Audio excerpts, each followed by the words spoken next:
आपने दो वीडियो दिखाए और जो महारानी कॉलेज की लड़कियों का वीडियो है उसको देख करके हम सब के चेहरे गुलाबी हो गए।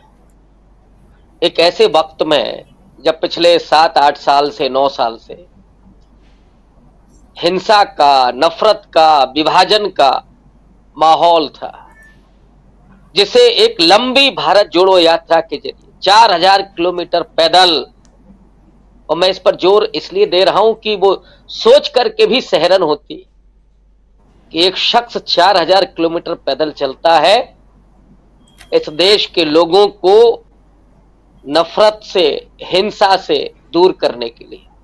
और खास करके ये संदेश उन लोगों को जाता था जो उसी में विश्वास करते हैं। आपको याद होगा कि उसी भारत जोड़ो यात्रा में जो भाजपा और आरएसएस के लोगों ने मोदी जी का नारा लगाया, राहुल गांधी ने हंस करके उनका हाथ हिला करके स्वागत ही नहीं किया, अभिवादन किया।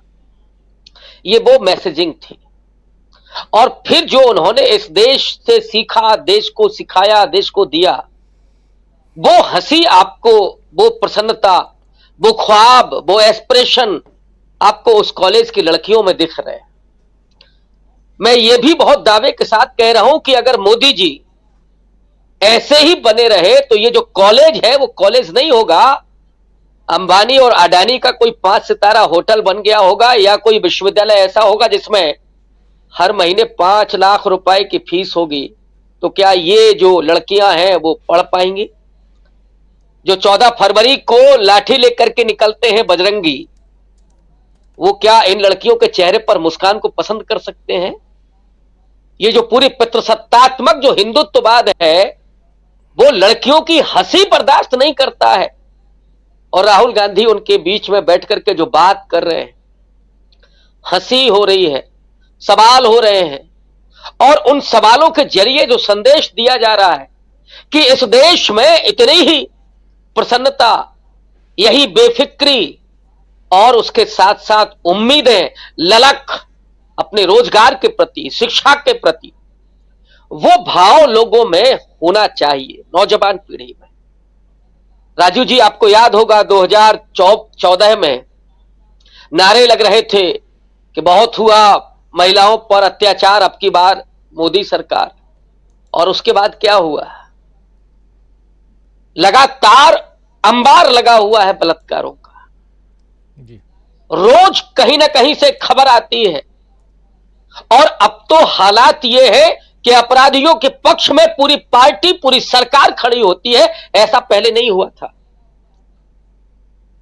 कांग्रेस की सरकार में भी अपराध हो रहे थे, लेकिन कभी कोई पार्टी, कोई सरकार अपराधियों के पक्ष में खड़ी नहीं हुई जितनी बेशर्मी के साथ हाथरस में योगी सरकार खड़ी थी। सरेआम गुंडाई हो रही थी वहां, और जो विक्टिम था उसके परिवार को धमकाया जा रहा था। यह नई संस्कृति है, यही हिंदुत्व है कि जहां दलितों, पिछड़ों, महिलाओं, आदिवासियों के मुंह पर पेशाब करिए, उनको अपमानित करिए और उनको जमींदोज कर दीजिए। ये वही संस्कृति है जिसकी तरफ इशारा किया था डॉक्टर भीमराव अंबेडकर ने कि अगर हिंदू राष्ट्र बनता है तो सबसे ज्यादा, सबसे बड़ी आपदा दलितों के लिए होगी। और इसलिए सावधान हो जाने की जरूरत है।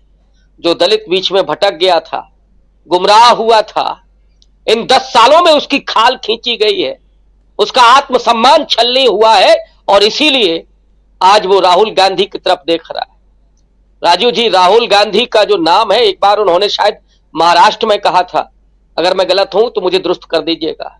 उन्होंने कहा था कि मेरा नाम राहुल सावरकर नहीं है, मेरा नाम राहुल गांधी है। मैं माफी मांगने वालों की जमात में शामिल नहीं। मुझे लगता है कि जो राहुल गांधी इस समय कर रहे हैं, राहुल गांधी का असली नाम होना चाहिए राहुल अंबेडकर गांधी।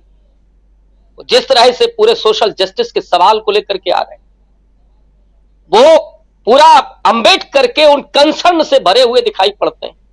और इसीलिए हो सकता है कि लोगों को बहुत छोटे मुद्दे लगते हों कि राहुल गांधी उत्पीड़न पर बात कर रहे हैं, राहुल गांधी दलितों, आदिवासियों की बात कर रहे हैं, उनके आत्मसम्मान की बात कर रहे हैं। ये जीना नहीं, ये जीने का जो सलीका है उसकी सबसे ज्यादा जरूरत है उन दलितों को, उन आदिवासियों, उन महिलाओं को। उनकी डिग्निटी का सवाल, और जस्टिस रमन्ना ने जो 2021 में कहा था कि आर्टिकल 19 और आर्टिकल 21 सबसे ज्यादा संविधान के लिए जरूरी है और इसका उल्लंघन लोगों की चिंता को बढ़ाना चाहिए। राहुल गांधी उन मुद्दों पर, उन चिंताओं पर लगातार जिस तरह से एक्टिव है, और यही वजह है कि राहुल गांधी को लोग नए आइकॉन के रूप में देख रहे हैं, जन नेता के रूप, जन नायक के रूप में देख रहे हैं। क्या आप सोच सकते हैं आज के 3-4 साल पहले राहुल के बारे में जिस तरह से करोड़ों रुपया खर्च करके जो उनकी छवि को निरूपित किया गया था, वो धुल गई, उनका पैसे पर पानी फिर गया। और राहुल गांधी जो एक एक बूट चल रहे थे, उनका वो दंभ, उनका अहंकार, उनका पैसा कुचला जा रहा था। और ये छवि नई जो निखर करके आई है, उसने इस देश में उम्मीदें पैदा कर दी हैं, और इसलिए उन लड़कियों की जबां पर वो सवाल है और होठों पर हंसी है, जिसकी हम लोग न जाने कितने लंबे समय से बहुत शिद्दत से जरूरत महसूस कर रहे थे। ये वो वक्त आ गया है, और मुझे लगता है कि वक्त बहुत तेजी से राजनीतिक जो